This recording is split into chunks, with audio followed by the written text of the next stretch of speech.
Okie dokie. Bit later than anticipated by about an hour and 12 minutes, due to my family not being able to organise a piss up in the brewery. Merry Christmas!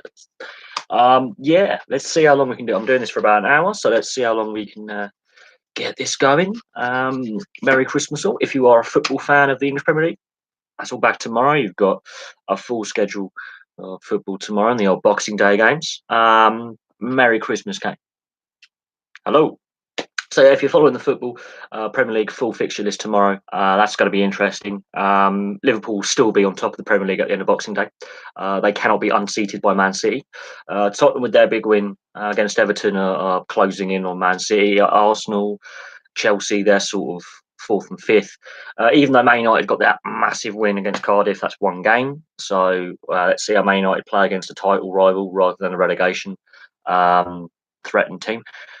Hello, Mr. Hanson. How you doing? I do apologise for this live stream being, well, an hour later than anticipated, and it will be a little bit shorter than anticipated as well, as I have to have my second Christmases, because I have to go around my mate's house and have a Christmas dinner there as well, and a few beers. So, hello everyone. Obviously, I haven't done my match review of the Swindon Bracknell game because I met up with some of the team after the game and got quite drunk, so that happened. But all is going well. So the NHL roster freeze is in place, so they'll be back playing.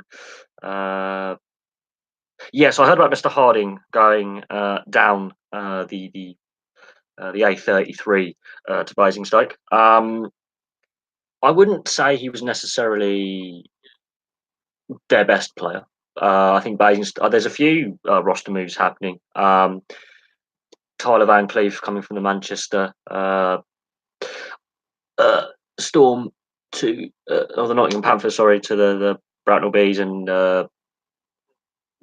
David Milner going to Chelmsford Chieftains. There's a lot of players moving around at this time of year. I wouldn't be surprised if one of Swindon's imports gets released or moved on. You're only allowed to have two on the roster and one as a backup, so I wouldn't be surprised if one of those players does get shipped along to another team. But it's been interesting. It was a good game on Sunday. It was a very, very good. Oh God! So you've both are 38. Wow. I wouldn't say age is necessarily a good thing when the sport, as a general rule, is getting faster and younger. But it'll be interesting to see, if they play on January the 2nd and January the 3rd in the reverse fixtures for Bracknell and Swindon. That'd be interesting. That'd be fun. That would be fun to see if he plays against Bracknell in January in the new year. But that was a very exciting finish to the game Sunday night. Not necessarily healthy being a hockey fan, as I've reiterate on this channel regularly. It's not healthy being a hockey fan, especially when your team is a 3-0 lead and decides to try and stop playing for 20 minutes. It does get a bit heart in mouth moment. And the fact that missing an open net 3 times in with an empty net with 2 minutes to go, again, really heart attack material.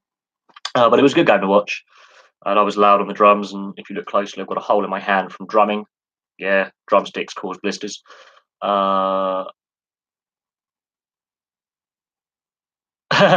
Yeah, I hadn't got my Christmas jersey at that point. I was wearing my motorcycle, my Red Bull jacket. So yeah, I was trying to escape and go for a fag, and I don't know what it is. I think the issue with the Bracknell Ice Rink is it's badly laid out with the cafes. The cafe really needs to be on the other side of the rink, underneath the AV room, or at one of the ends of the rink, rather than right by the front entrance. They really have, whoever designed the building does deserve to be shot. No, it was a good game. Teddy bear toss, traditional thing. Obviously, the netting is now up, so that meant there was a fair bit of movement from people wanting to lob stuffed toys on the ice, but it all goes to a good cause. And it was a good game. It was a good game. I was surprised how shaky Swindon's defence looked. And you weren't the only subscriber of the channel actually at the game. There was a couple of other subscribers at the game that I didn't know about until I was waiting to collect Oh no, I was. There were a few people who were in my way who I wanted to pick up and throw, but I think that would have gone down well with the arena staff. The the teddy bear toss is obviously a tradition that goes back years. I met another subscriber whilst I was waiting for my Christmas jersey, and it was kind of interesting. Wasn't aware. I gained, I think, how many subscribers did I gain? Like 3 subscribers at the game as well. That was kind of fun. We're just about pushing 400 subs, so I'm happy with that.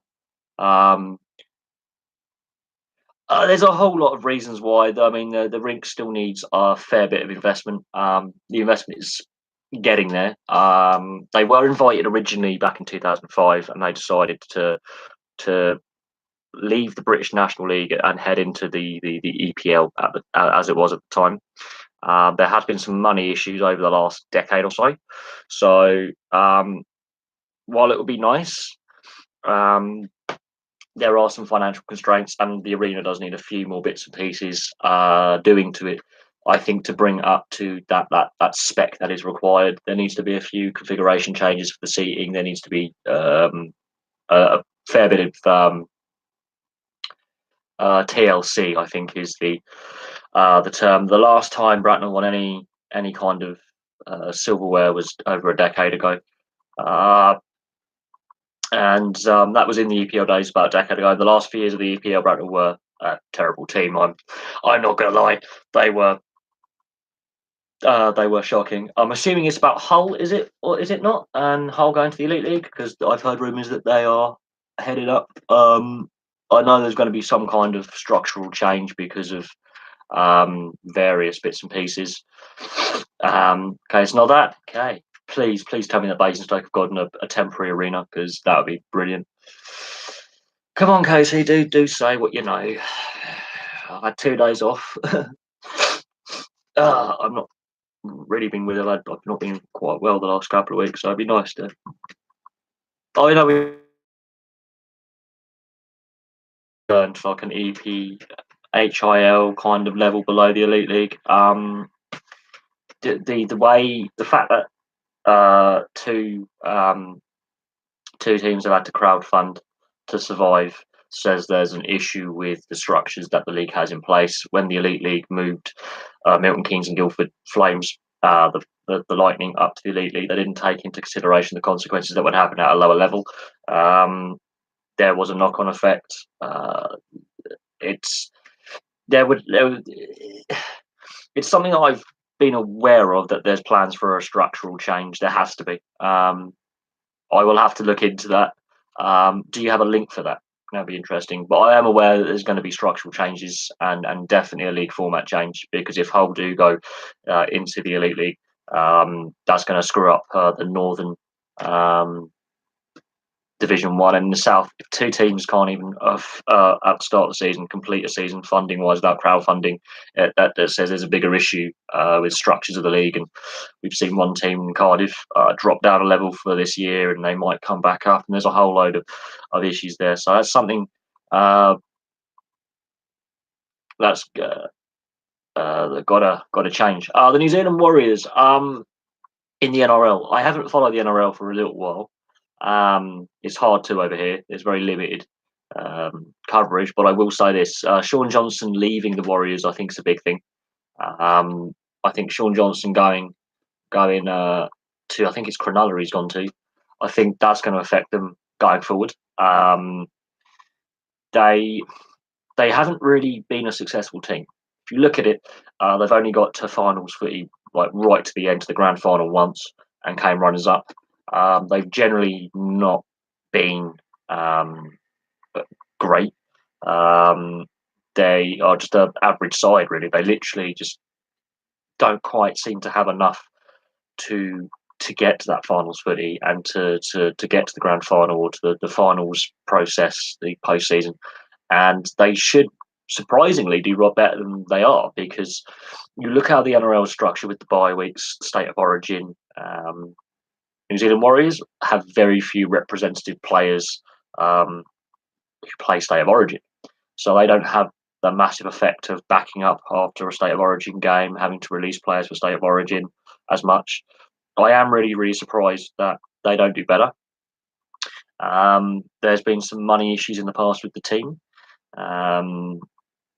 They have had some brilliant players, but the issue is they're not successful, and that's the problem. If you want to, I think this is where the NRL has got to look at, putting a second New Zealand team in to increase the talent pool and the competitiveness and give it a rivalry, because yes, they have Mount Smart Stadium. Yes, Auckland is the biggest metropolitan area in New Zealand. But they've got to compete with rugby union and cricket, and that's the two other national sports that New Zealand are very, very good at. The All Blacks is a worldwide brand and a worldwide entity that is, well known for what they are. The New Zealand cricket side, they are one of the best teams in the world right now at all forms of the game. They've had some brilliant players, and if the NRL is serious about improving the quality of the league, I think they need two more teams. I think they need a team in Perth, and they need another team in New Zealand, or if not in New Zealand, a team in Adelaide and a team in Perth, because the issue is it's not really a national competition. The fact that the AFL is got teams all over the place, NRL, it's a difficult one. But the New Zealand Warriors, you have to look at the history of the New Zealand Warriors. They're not owned by a private individual. They're actually operated by New Zealand Rugby League. So there are issues with the Warriors. I think going forward, they do need to, when the television deal was up, which I think is in 2-3 years, they need to sit down. All of the NRL needs to sit down, and they need to go, right, do we need to move 2 teams out of Sydney, or do we grow the league by 2 teams? And I think the way you make the NRL better would be to put a second team in New Zealand on the South Island and put a team in Perth. We know that Perth is an underrepresented city when it comes to rugby. We know that they had the Western Force there in the Super Rugby, and now that's no longer a thing. We know that when the games are taken on the road and during the World Cup, not last year, that Perth Stadium had a good crowd. And we know that when the South Sydney Rabbitohs and other teams take games on the road there, that it fills the stadium up quite well, and people do turn up in the Perth area. It's a very young city. It's a very upwardly mobile city. It's the same with New Zealand. You have Wellington and Christchurch and Dunedin, and they could whack a team in one of those cities and improve the quality of player base, because there is a limited number of New Zealand born registered players. The fact that they've only got one fully top level professional rugby league team, and you look at rugby union, they have 5 fully professional Super Rugby franchises. So there is something to be said about growing the game. And I think if you lose a player like Sean Johnson, that's a bitter blow, because he's a superstar player. He is one of the greatest players of his generation, a mercurial talent, and he can change a game like that. He can literally do a play which no other 6 or 7 in the game would recognise was there. And I think they're going to miss Sean Johnson in the halves now that he's gone and moved on. They really will. But looking at the New Zealand side this autumn against England, there were problems with it. The New Zealand national setup has had some issues, player ill discipline, injuries, culture issues, especially within the dressing room. When I say culture issues, I mean like what is and isn't acceptable as a top level professional. We've seen the drug incidents with 3 high profile Kiwi players. We've seen various other indiscretions. There are injuries. Obviously, the Kiwi side went through a dip in form, and the World Cup wasn't great. they lost the Test series 2-1. Their performance in the final test was exemplary, but their first two tests they just weren't up to scratch. So they are in a phase of relearning who they are, and if I'm honest, they did beat the Aussies, and the tide is turning when it comes with who is the best rugby league international side right now. It is a toss up between England, Australia, and New Zealand. I think they're all pretty equal now. I think Australia are going through a transition phase with some older players, retiring from international scene or from rugby league altogether. Younger players or other players having to come in to fill that void. And it's the same with New Zealand. It's the same with England. There are player turnover, but it's going to be interesting to see over the next couple of years till the next World Cup.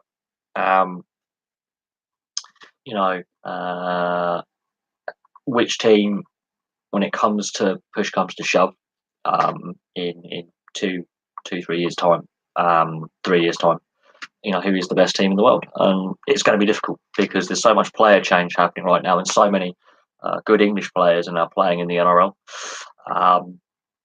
We've got a couple of Kiwis and Australians who are playing their trade in Super League who are decent, who on their day are brilliant, but aren't of the same level as the NRL talent. So it's interesting to see the balance between Super League and NRL. I'm going to have to look into the New Zealand Warriors, and I've had all the NRL player roster moves because there's a fair few players who've changed clubs in the off season. Jared Hayne, we don't know where he's going to end up, but he has his own legal issues as well off the field. So the Jared Hayne situation didn't work at Parramatta second time round, didn't work at Gold Coast. It could be his career is done. Plus his off-field indiscretions are doing him in. But no, Sean Johnson, I think the Warriors are going to have to adapt without Sean Johnson, and they're going to have to play a different style without Sean Johnson. Sean Johnson's a mercurial talent. He really can change a game in about 30 seconds. I remember the 2013 World Cup where he did defeat England single-handedly in the semi-final. And you just can't defend against plays like that. But the Warriors isn't just a Sean Johnson team; it's a squad of players. But they are going to have to change the way they play a little bit without Sean Johnson. I think that's a big loss for them. But this is the salary cap system. We can discuss the salary cap system. I'm not going to get the whiteboard out because that requires effort setting it up and clonking around and making noise, and I can't be bothered with it. But the salary cap in the NRL is a big debating point right now, whether it works. We've seen the amount of salary cap breaches over the years, be it minor or major ones. It happens regularly. Basically, every team, apart from I think 4, are always on the cap level. And the Gold Coast Titans are regularly near the cap floor. So there are issues within the salary cap system they have in the NRL, and we can look at, the NHL salary cap, the NBA salary cap, NFL, and see how much more effective those salary caps are compared to the NRL salary cap. I don't think it's an effective system if you're regularly having to punish sides on a yearly basis, be it on a minor breach for a few $1,000s or going up to the Canterbury Bulldogs, Melbourne Storm kind of level, Parramatta level, where they're getting docked points and basically thrown out the competition, so they can't play for any points. This is where the NRL, I think, has a flawed salary cap system because it keeps happening. Teams keep trying to break it or breach it, and I wouldn't be surprised if there's breaches coming up in the next couple of years. They don't seem to learn. I think, questions have to be asked of the salary cap system in the NRL. Well, I think it is a good idea. The fact that there are issues with it still, and they've had 20 years to figure these issues out, is a concern. There's been challenges. I mean, it's designed for basically a draft system, which the NRL doesn't have. So it's a flawed system from the get-go with how it's designed. There was a legal challenge in 1998 saying it was not legal to have a salary cap and a draft system because Australian employment law is very similar to European employment law. And it led to all sorts of challenges. But it's an issue that the NRL needs to resolve going forward, because Well, if there's another club that breaches the salary cap, it makes a mockery of the system. We've seen obviously Parramatta and Manly Sea Eagles in the last couple of years get caught out, and it makes a mockery of the system. I don't think Todd Greenberg, the CEO of the NRL, is the right guy to lead the league through this period, because he was at Cadbury when they breached their salary cap. So it's it's an interesting one, but it I think it makes for a more even league. I think it does make more for a more even league, more parity, and it's just you've just got to watch other sports and leagues that have a salary cap, and you look at how um, close and quality level all the teams are. There's not a lot of gap between the top and the bottom of a league, um, and yes, I cite the NHL because I watch a lot of it and I know a fair bit about it, and there is parity there. Whether fans enjoy the salary cap or not, and whether all the experts agree or not, it's here to stay. But it does definitely need adjusting significantly, because we're seeing a breach. You have to look online, and even though there's not necessarily a major breach in a year, 10 clubs might have minor breaches where they're a few $1,000s over and they have to pay a fine. So it happens a lot. Yes, I've done a video on financial fair play, and I've mentioned financial fair play in a lot of my football videos. And with the fact that PSG and Man City being accused and pretty much guilty of systematic breaches of the system, um, financial fair play is a good idea. But the way UEFA and the various domestic football associations have implemented it is farcical. Um, I think football should have a salary cap and a spending cap, transfer cap. But I think we're too far down the line. I think the damage has been done. I think the amount of money that clubs now spend on wages and transfers, and it's unenforceable. I did the 10 most expensive transfers in history video. Every single one of those transfers is the equivalent to a major league in North America's salary cap for a year. So you look at Lukaku's transfer from Everton to Man United. If that was to happen today, and you convert that to US dollars, that is the NHL salary cap.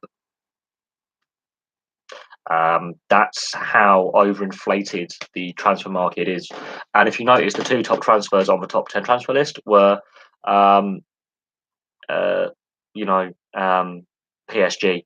And, they're not selling any players to make this money, they're just buying players. This is where Barcelona, Real Madrid, Juventus, Man United, your Chelsea's, they can sort of get away with it because they do buy and sell a lot of players. But PSG, until about 10 years ago, they were broke. They were in the second division of French football. They were crap. Same as Monaco. They both got money now. They're buying expensive players. But yeah, the financial fair play, even UEFA's admitted it's a broken system. It doesn't work. I think European football should have a salary cap system, but it's too late now. I think I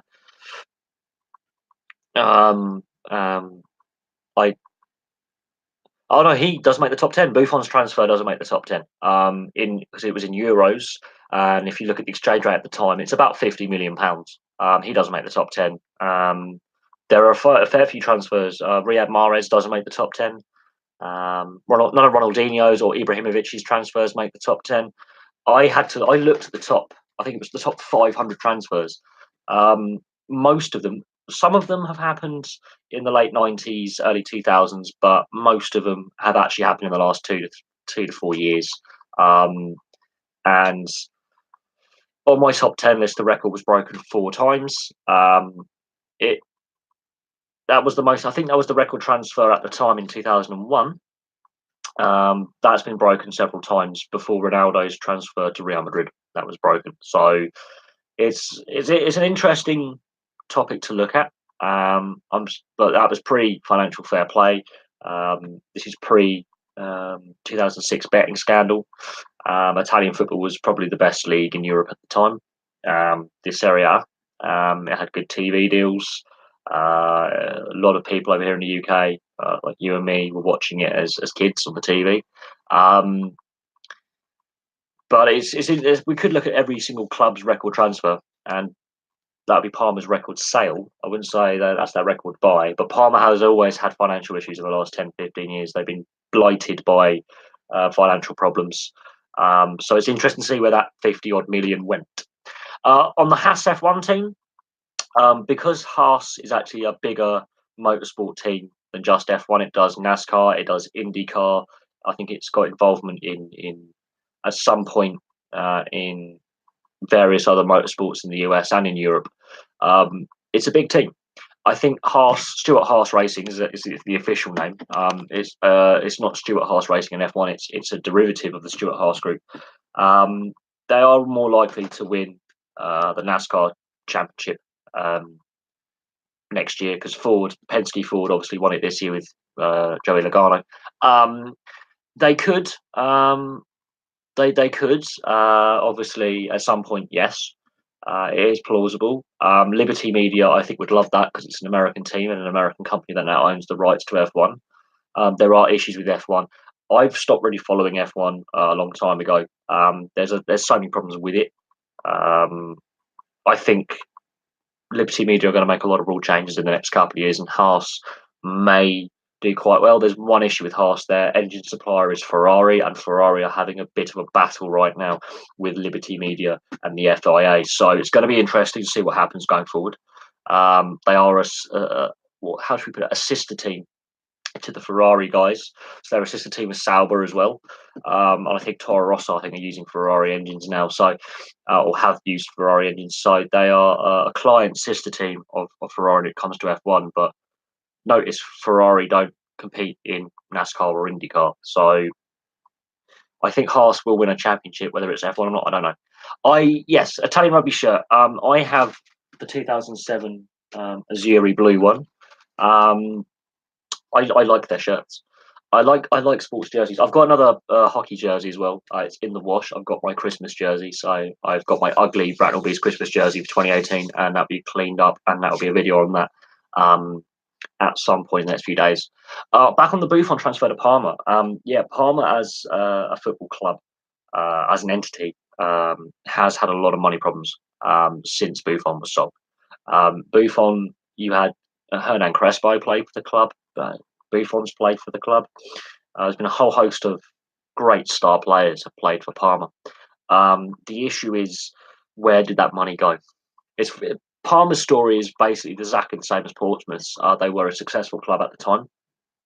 They have won a few trophies at Parma, and they made a lot of prize money.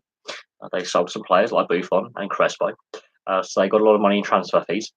And where has the money gone? Because the club's gone bankrupt like 2-3 times since Buffon and Crespo left the club. So there are questions to be asked about where did the money go? Paulo Dybala, whatever his name is, underwhelming. Club level, he's decent. International level, I find him underwhelming. There's a few players I think are very, very overrated. And of course, following the World Cup, I only missed, I think, 3 or 4 games in the World Cup, just gone in the Football World Cup. So I watched a lot of football this summer, to the point where I was actually getting bored of watching football 4 times a day at points. I was underwhelmed by a lot of players at the World Cup this time around. I felt the World Cup 4 years ago was more entertaining and a better tournament. But I was very underwhelmed by a lot of players who have got these big reputations from European football. I was very underwhelmed. I think Neymar has disgraced himself with his diving and his histrionics, and that was embarrassing to watch. I think Messi, as a club player at Barcelona, brilliant. At Argentina, hopeless. He was one of the reasons why Argentina lost the World Cup, basically, and didn't get to the final. Same with Germany. A lot of their players are very, very good at club level. International level, I think a lot of players are overrated because of either a good season or some good play they've done in the past, and they really underperformed. Dybala, I think he's possibly overrated. I think Higuain's overrated and overweight. I think Neymar is not as good as his price tag. That French team that won the World Cup, wasn't actually a great French side. So players like Pogba and Mbappe aren't actually as good as people think they are. Um, that's my view on that in that kind of sense. But I think my views on football are thus. I think the players are vastly overpaid. Sorry. The whole structures financially of football are wrong. We've got to a point where there is going to become a financial crisis in football. There has to be, because if you look at my top 10 transfers, there's only what 14 clubs on the board, something like that. There wasn't a lot of. There was only what was it, 4 or 5 leagues represented on the board, and I think 14 clubs on the board buying and selling in the top 10 transfers. So that says where the money is. And it's a concern that it's held by a very, very small elite number of clubs. All of those clubs on the board want to have this European Super League as well, allegedly. So it makes it, really interesting. I think Everton, the only club that didn't want to be part of this European Super League, but all the other clubs on that board were linked to this. Well, you got to look at not just England, but all the teams really. Spain, overrated. Ticky-tacky football, teams have worked that out, and they had so much chaos before the tournament. I don't think they were going to turn up. I think they have an overinflated thoughts on themselves. Argentina and Germany. Argentina and Germany 4 years ago finalists. Germany got knocked out in group stage, and Argentina struggled into the knockout stages and limped through. That's issues with player depth and management. Argentina have a lot of structural problems with their football federation, their domestic league, their player development. Half their players could play in the Spanish or Italian national sides by arrangements made with the Spanish and Italian governments for birthrights and passports, and some of their better players do. Brazil, again, there's issues with their domestic game, and again, I think too many Brazilian players go to Europe on big price tags. I think there's a lack of unity in that dressing room. I think Neymar is an arse, but there are issues with the style of football that Brazil play. It's not the Brazilian way. The Argentinians are not playing the Argentinian way, and the Germans didn't look that great either. Portugal, it's Quaresma and Ronaldo, and they're both in their mid-30s, and they're both old.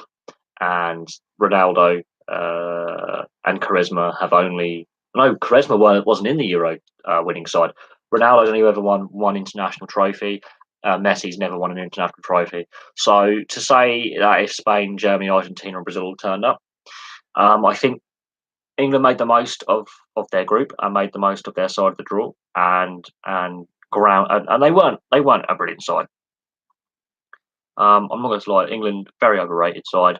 Southgate's done some magic there, but even he's mentioned that he might have to start looking in the Championship and League One for English players. So that says there's an issue, and I think that's him giving a hit towards the Premier League and the Championship, saying play more English players, please. He was giving a snipe towards the FA, so we have to have more English players playing domestically. We're seeing a couple of English players ply their trade, like Sancho plying their trade at Borussia Dortmund, and look how Dortmund are doing, and look how important he is to them, and how well he's playing. Doesn't get into the England side, so there are more English players looking abroad now to play, and we don't know what the future is going to hold with all the political side of things. But I think English domestic clubs need to start playing their English players. Right, let's have a look. What else? Hello, Rob. You missed the Swindon game Sunday. Disappointed with you. We won, and yeah, and then I ended up down the pub with half the team anyway, so that was kind of interesting, and we got very, very drunk. Portugal, yes. I would say Portugal, England, since 2000, yes, that has been a difficult one for English players. For some reason, English teams struggle. I remember Euro 2000. I remember Euro 2004, World Cup. No, it wasn't Euro 2004, was it? Yes, no, yes. I think it was. World Cup 2006. Yeah, we've had a few unfortunate games, but Portugal aren't actually a great side. I'm not gonna lie, they're terrible. I don't think Germany will they miss out on the next Euros. I don't know. Is the short answer to that one. They are having a bit of a transition period, but Jurgen Löw is still coach, so I don't know what the federation's going to do there. Um, but we'll have to have a see on that one. Sessegnon from Fulham, I think Fulham will struggle to keep hold of him. January or in the summer, I think he will be on the way out. I think Fulham are in deep, deep trouble. I don't care if you've got the Tinker Man in charge. I think the damage has been done from the first half of the season. I think they spent a lot of money on players and it hasn't worked. And I don't see the January transfer window as panic buying going to help them. I think Fulham are in trouble, a lot of trouble. Um, Rangers Celtic, yes, because Kilmarnock have been a surprise package this season, and Hearts aren't fully out of it either, and Celtic have dropped points, and Rangers have dropped points, and Kilmarnock are still sniffing. It's going to be a very interesting second half of the season. I'll be more interested to see what movement Celtic, especially Celtic, do in the transfer window, because Brendan Rodgers, who I think is a very overrated manager. No offense to any Celtic fans, but look at his time at Swansea and Liverpool, and he didn't do much. Um, I do think that Celtic may may um, do some buying, but there's that young Dembele who's 15, who's possibly signing a professional contract with the club. So it will be interesting to see what Celtic and Rangers do. In fact, all the Scottish clubs, because Kilmarnock have been a surprise package. Aberdeen are now in the mix again, and Hearts had that wobble, and I did say they would, but they're not out of the running yet, and so it's going to be an interesting. I would say we will have a better idea who's going to be winning the league by about February March. It's going to go more to the wire this season, which I think is a better outcome for the Scottish League. And if Celtic don't win the league or Rangers don't win the league, I think that's a good thing as well. It's going to be interesting going forward who does win the SPL, but it's also going to be interesting to see if Rangers or Celtic do make some moves in the transfer market. And Sunday's game is going to be very, very interesting. Much like the Boxing Day games tomorrow in England, they're going to be interesting. There's a full Premier League package. Most of the games, apart from I think 2 games, don't kick off at 3 o'clock. I'm not sure how happy fans will be with that, considering all the travel disruption with the railways that's going on. But the Premier League is obsessed with these early lunchtime kickoffs and these late 5 o'clock kickoffs on stupid days because it's for the TV deals. And of course, we've got the third round of the FA Cup in a few weeks as well. And there's a lot of complaints about the kickoff times for that. And I'm not going to go into that, but there's been a lot of criticism of some of the kickoff times for key games because of TV. And the 3 o'clock blackout, I think they need to look at that 3 o'clock blackout and go, right, all games should kick off at 3 o'clock. We will choose one game from each round where is on TV. I also think they should possibly put one game per weekend on free to air TV, like Free Sports or BBC or Channel 5 or Channel 4. And each of the 20 Premier League sides has a home game on TV. So I think that's what's going to happen at some point. Otherwise, I think you risk turning more and more fans off.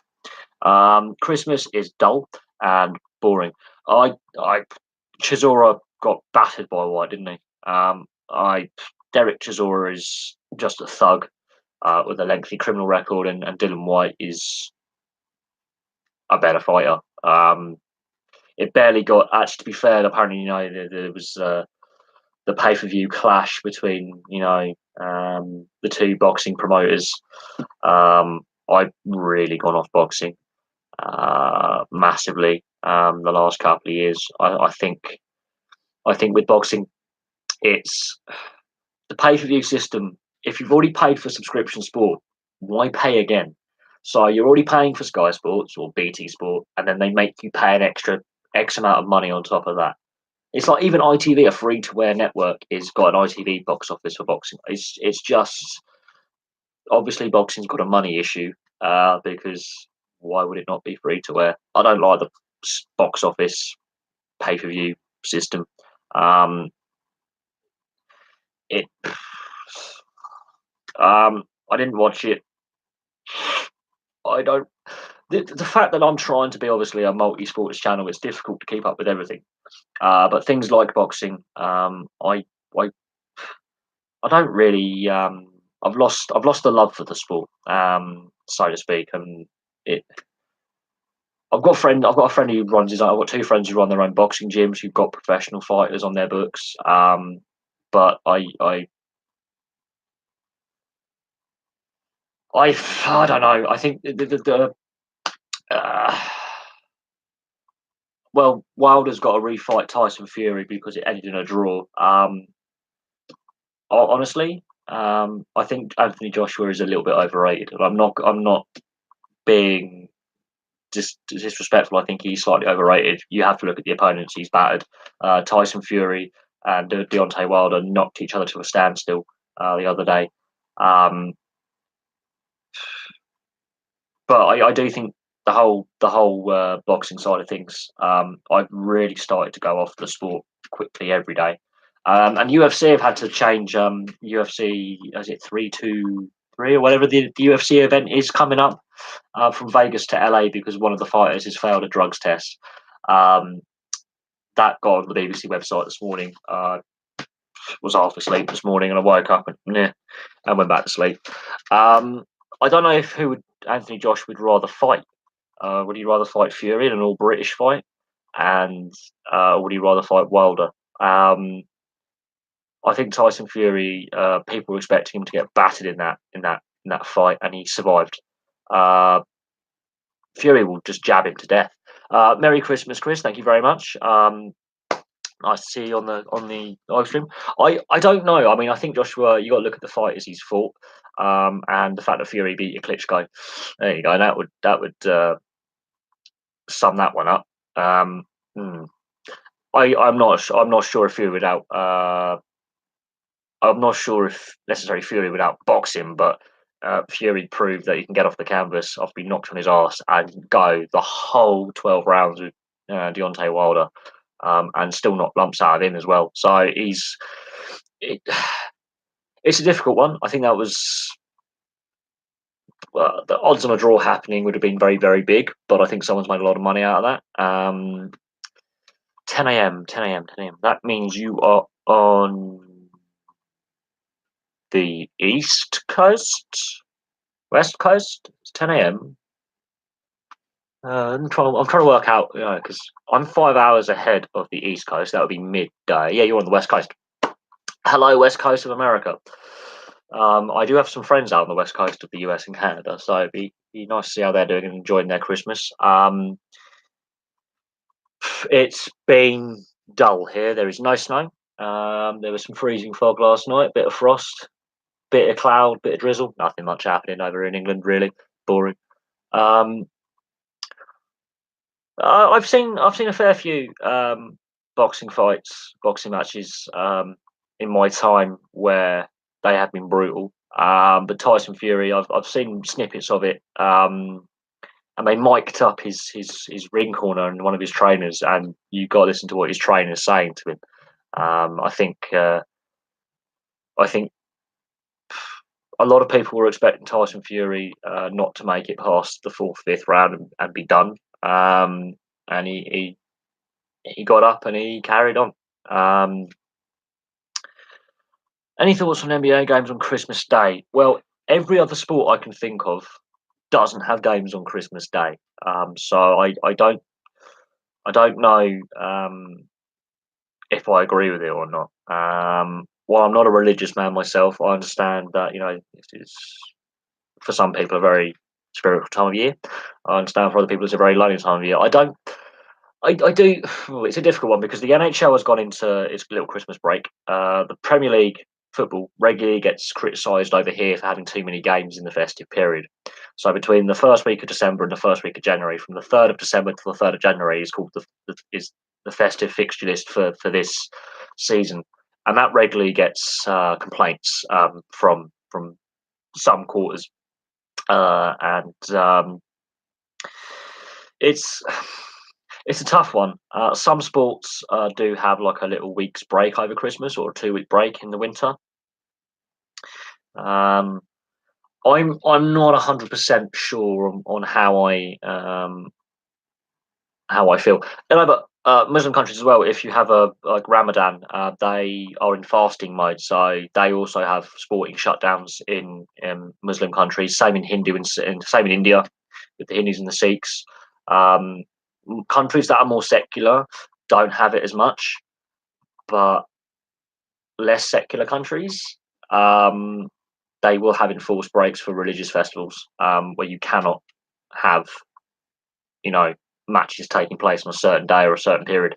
I don't know what it's like in Israel for Hanukkah, but Hanukkah was beginning of December this year. But um, I think, yeah, I'm very surprised that the NBA has decided to do games on Christmas Day, but I think they've worked out they can get a prime TV audience.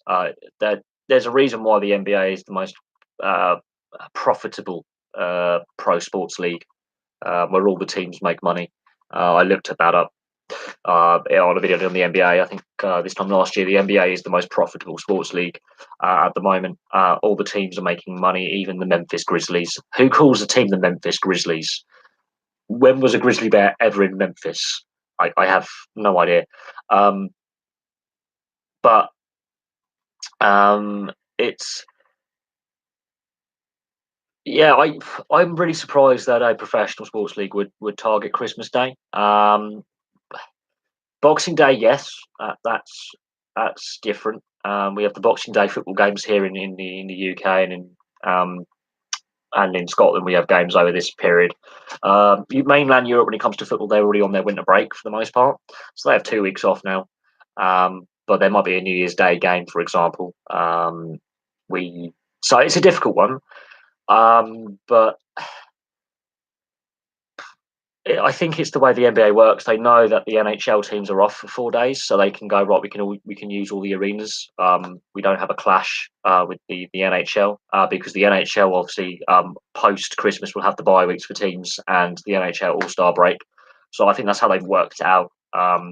To have the NBA games, have games at Christmas because they know the NHL franchises who may share the arena, because not all NHL franchises do share the arena with the NBA, but those that do aren't playing for 4 or 5 days. They're not practicing. They're on holiday, and they've scheduled it that way so the NBA players get spring off, break in spring.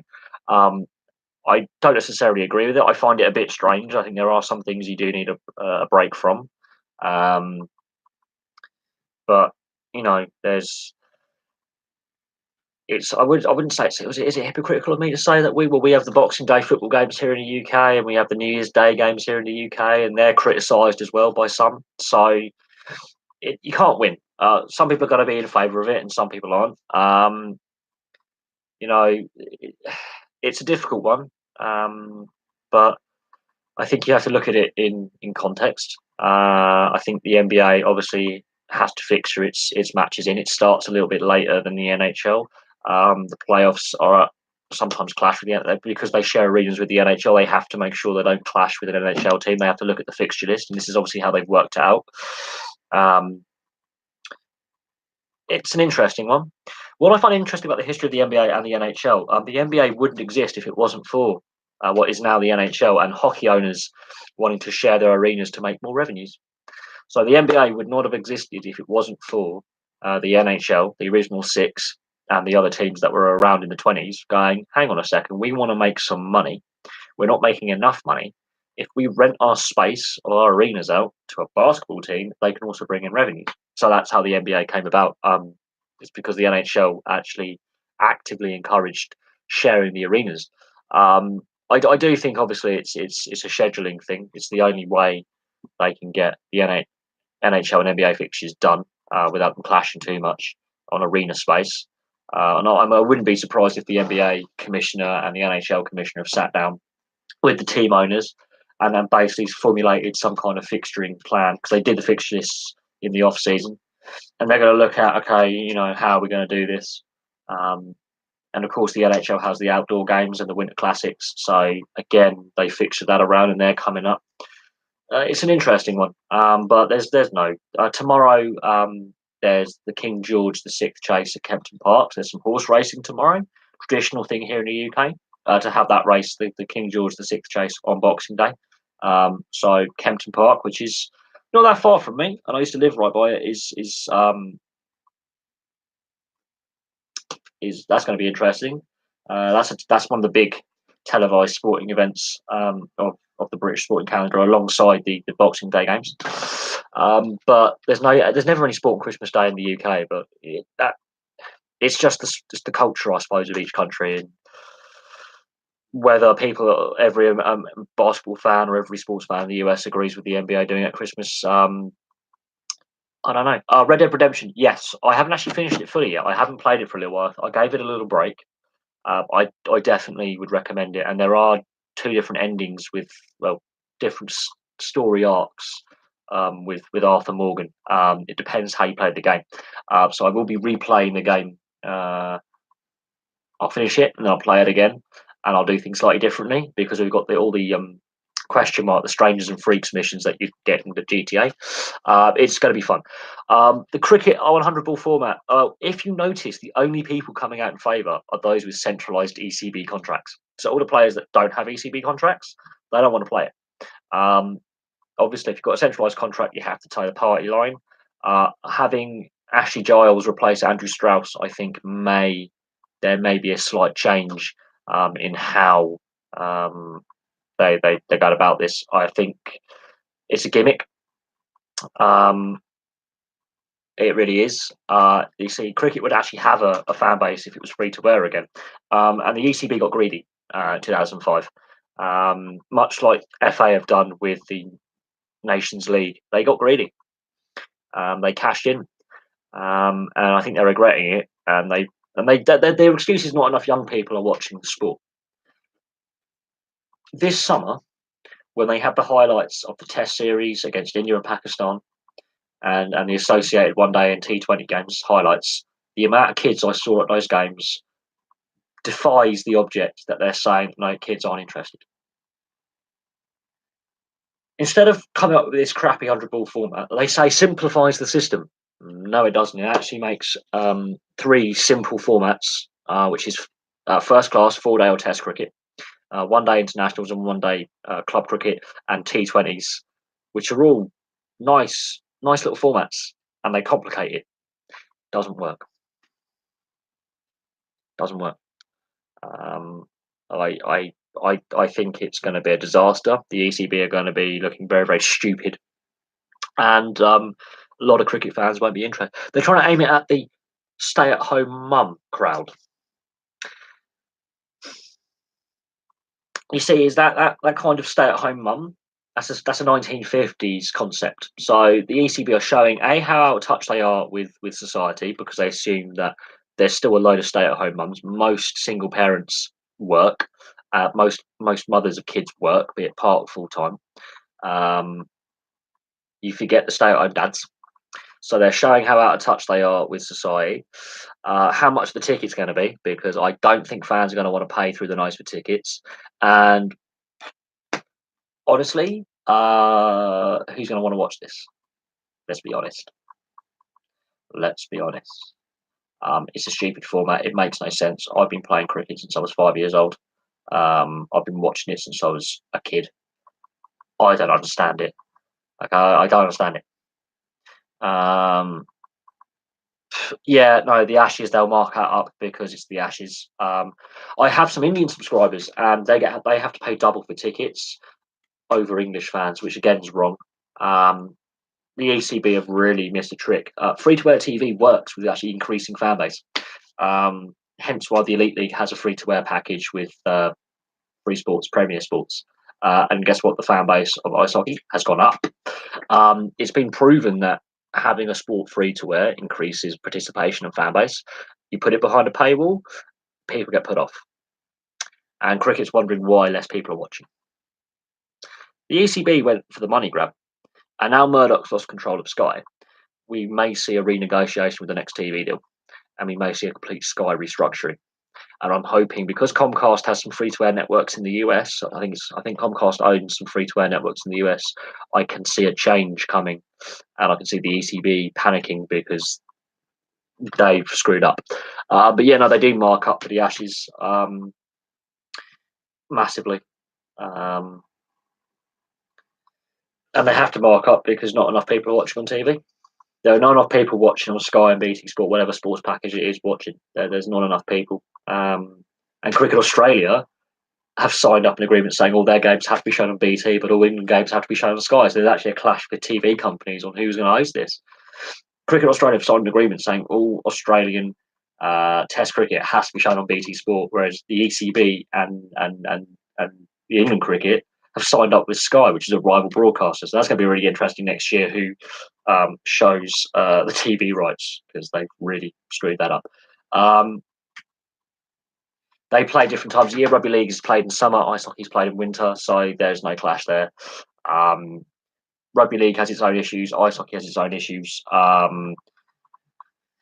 It won't be a threat because they play them at different times of year, so the fan base doesn't clash with each other. So rugby league has been played in the summer since 1995. With the Super League Wars in Australia, it was part of it to unify the time of year that rugby league was played worldwide. What rugby league clashes with is cricket, ironically, and so ice hockey won't be a threat to rugby league per se because they play it at different times of the year. What needs to happen is rugby league needs to look at its TV package deal because Sky is slowly strangling the sport now. In the short term, it made the sport a lot of money. There isn't the money in the sport now. Stadiums are crumbling. Christ, away fans don't turn up to games because of the TV timings for Sky. There are money issues within the sport. The governing body of Rugby League England is losing money. So rugby league has its own issues. On the ice hockey front, there are issues with ice hockey. We've seen one team go out of business in the Elite League this summer. We are seeing two teams struggling to survive in the National. So there's structural issues with ice hockey in the UK as well. So that's something that needs to be addressed. And that'll be an interesting topic of discussion going forward. Right. Okay.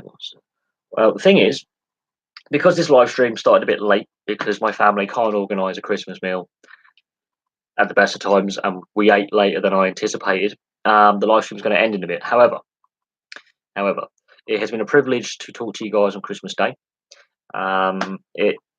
The reason why I did this live stream on Christmas Day is it's not always a day that everyone enjoys or has the company of friends and family around them, and some people do get a bit lonely. And I've been, at Christmas, I've had some tough Christmases where haven't felt very festive, and some people do really struggle this time of year. So that's one of the reasons why I thought I'd do the live stream. The fact that people from all around the world, from America, UK, I think some Australians that popped in, that's humbling. Obviously, some people are at this point quite drunk in the UK. Australia, they're probably passed out, and in America, you're probably having your eggnog. But it's been a pleasure over the last year and a half to do this channel. It's been fun doing it. It's been fun building the community we have. We're close to 400 subscribers now. We're one short of 400. So we are slowly chipping away at that 1,000 subscriber mark. I am aware that some of my friends who have YouTube channels are struggling to get monetized for various stupid reasons from YouTube. So it's going to be a tough road, but I appreciate every single one of you. And there's been some tough days, but it's been fun doing this channel. It has been fun. And tomorrow, there's a full English Premier League fixture list.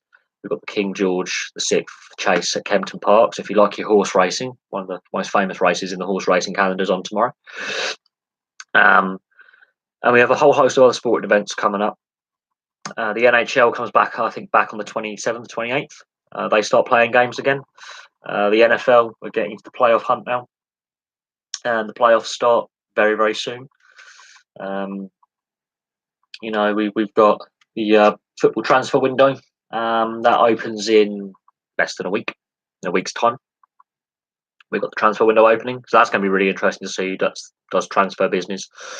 There are some football clubs looking for new managers, and we don't know if Newcastle United is going to be sold at any point. So that's going to be interesting to see if Newcastle United gets sold in the next, well, before the end of the season. That's going to be interesting with Mike Ashley trying to sell the club and Peter Kenyon's bid being apparently £100 million short.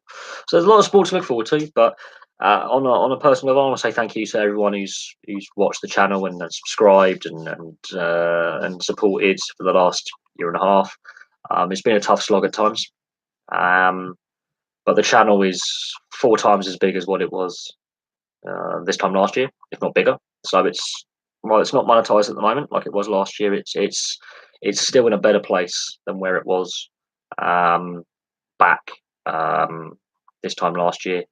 Obviously, we want to get remonetized, and the way to do that is to keep making content and keep you guys, subscribed and enjoying it and involved.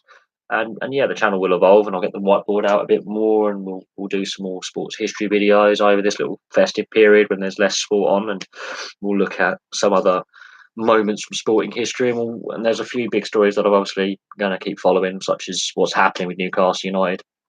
I'll have to look at the NBA, obviously, and why it plays games on Christmas Day, and how long it's been doing that kind of tradition. If it's always been an NBA tradition, then that's different. But if it's sort of like a new thing that's come in the last couple of years, then that's something that I wouldn't be surprised if not all the NBA fans will be interested in or may like. I can do. I mean, I'm not a massive fan of the NBA. I've said that before, and people ask me why do I not do the NBA videos more. I'm not really a fan of the sport. Not that I dislike basketball or what that means to so many millions of people around the world who do play it and support it and enjoy it. It's just not a sport that I never really enjoyed as much as some of the other sports that I've played and watched. But I can do more NBA history videos. I can look at some of the some of the star players of the NBA. Definitely. I could do a video on the 2007 betting scandal, because that is something that I've been reading up on a lot. When I looked at the NHL Operation Slapshot into organised betting ring with Rick Tocchet the other day, I did a lot of reading on the NBA betting scandal. A lot of reading. And I'd be more than happy to look at the history of that particular moment in the NBA and the shockwaves that sent through basketball and pro sport. And there's still ongoing stuff about that. That's still an ongoing thing, because there were accusations leveled at NBA ownership that owners and the commissioner wanted certain games to take place in the playoffs, and certain teams to make the playoffs, and certain teams to win the draft, and all this kind of backroom backhanders. There was links to organised crime in it. Referees were being pressured to make certain decisions on certain plays. So I'm more than happy to look at the NBA and some of the history of the NBA. I've done a NBA history video on a brief history looking at the foundation, the growth, the finances, the teams that are there, and I'm more than happy to look at some more NBA videos and look at why the league is so successful, why the salary cap has worked since the mid '80s. Why some of the players, some of the best paid athletes in the world, like LeBron James, how much money he's on, and why they are some of the best paid athletes in the world. Why the league is so profitable. Why the salary cap actually works. And he set the salary cap up. Gary Bettman, the most hated NHL commissioner you could find in the history of the NHL, because he's the only commissioner you'll find in the NHL.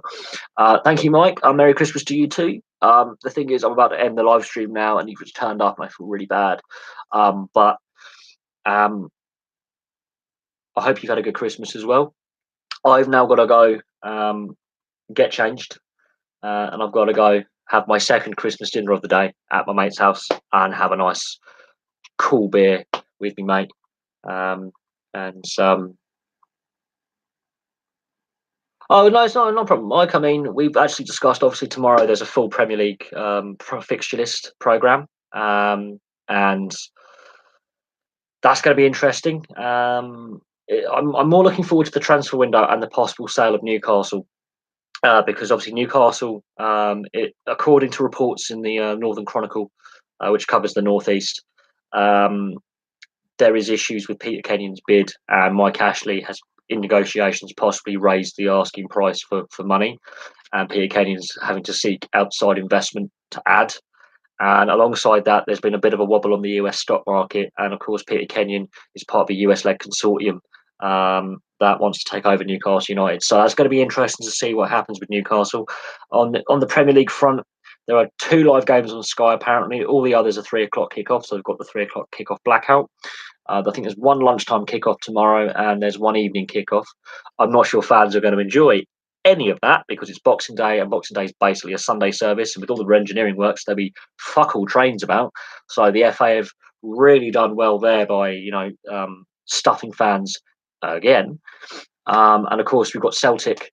Yeah, I don't agree with that on Boxing Day. I mean, Christ, I remember once I had to go to my dad's house about 12 years ago on Boxing Day. It took me 9 hours to go from Berkshire to the West Midlands. It took me 9 hours to get from Bracknell to Birmingham New Street before getting a train to Redditch. So it took me 9 hours to do an hour and a half's journey. I didn't get to my dad's house until nearly midnight. And I'm not going to lie. So I feel really sorry for all those fans tomorrow who've got either an early kickoff to get to or that late kickoff to get to. I think there's a 5 o'clock kickoff there in there as well. Um, I do think the FA needs to really look at kickoff times for the TV package. I would say keep everything at 3 o'clock kickoff.